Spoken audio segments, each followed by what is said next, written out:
Bonjour à tous, dans cette vidéo, on va tout vous expliquer et tout vous dire sur le climatiseur réversible. Le premier système de climatisation moderne a été inventé par Willis Carrier en 1902 aux États-Unis. Depuis, évidemment, le fonctionnement de cet équipement a énormément évolué pour répondre aux enjeux du monde actuel. Plus économique et très silencieux, le climatiseur réversible de nos jours casse les idées reçues.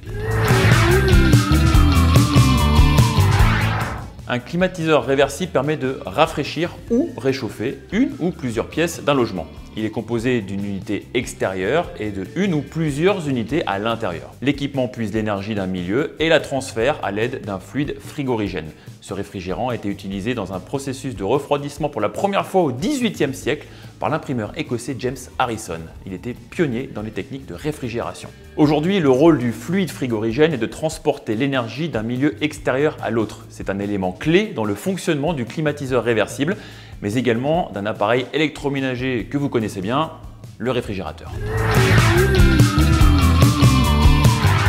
Le climatiseur réversible utilise une ressource naturelle pour extraire les calories d'énergie rejetées dans l'habitat, l'air. Mais pour démarrer et assurer son fonctionnement, il a besoin d'électricité. La consommation électrique d'un climatiseur est déterminée par la nature de l'équipement, par sa puissance, mais également par son utilisation. C'est avant tout un appareil qui garantit votre confort au quotidien, tout comme le réfrigérateur dont on ne peut plus se passer. Vous pouvez tout de même optimiser la performance d'un climatiseur ainsi que sa consommation d'énergie en suivant les conseils de nos experts. Limitez la différence entre la température extérieure et intérieure. Pour un confort optimal, il est conseillé d'avoir un écart maximum de 8 degrés avec la température extérieure. Votre gain d'énergie peut aller jusqu'à 7% pour chaque degré baissé. Évitez de climatiser quand les lieux ne sont pas occupés.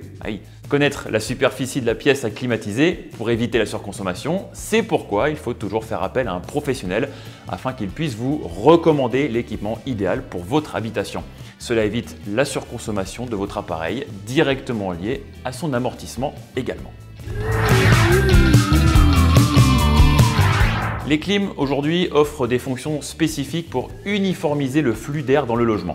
Les solutions de Dietrich, par exemple, répandent une température uniforme à l'aide des oscillations droite-gauche et haut-bas. En plus, la fonction iFeel permet de surveiller la température du logement à l'aide d'une sonde placée dans la télécommande. Le résultat, vous pouvez observer la température à n'importe quelle pièce du logement.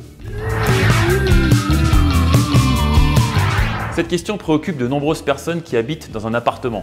Les clims de dernière génération offrent des niveaux sonores quasi imperceptibles. À titre de comparaison, les solutions de Dietrich émettent entre 20 et 40 décibels de niveau sonore, là où un réfrigérateur émettra entre 35 et 42 décibels. Quant à l'unité extérieure d'un climatiseur, la puissance acoustique est semblable à celle d'un lave-linge.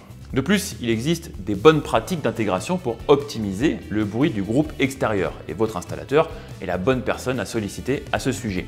Les experts de Dietrich préconisent par exemple de poser la clim loin des chambres à coucher ou sous une fenêtre, loin des terrasses voisines ou face à une paroi, au respect des distances également préconisées par le fabricant. En effet, placé contre un mur, le niveau sonore du module peut augmenter de 3 décibels. C'est mieux sur un châssis métallique ou un support d'inertie pour amortir les vibrations ou encore en utilisant des matériaux souples ou anti-vibratiles. Au contraire, c'est un appareil simple à entretenir, mais par un professionnel. Il est déconseillé de vous lancer seul dans la maintenance de votre climatiseur et ce pour plusieurs raisons.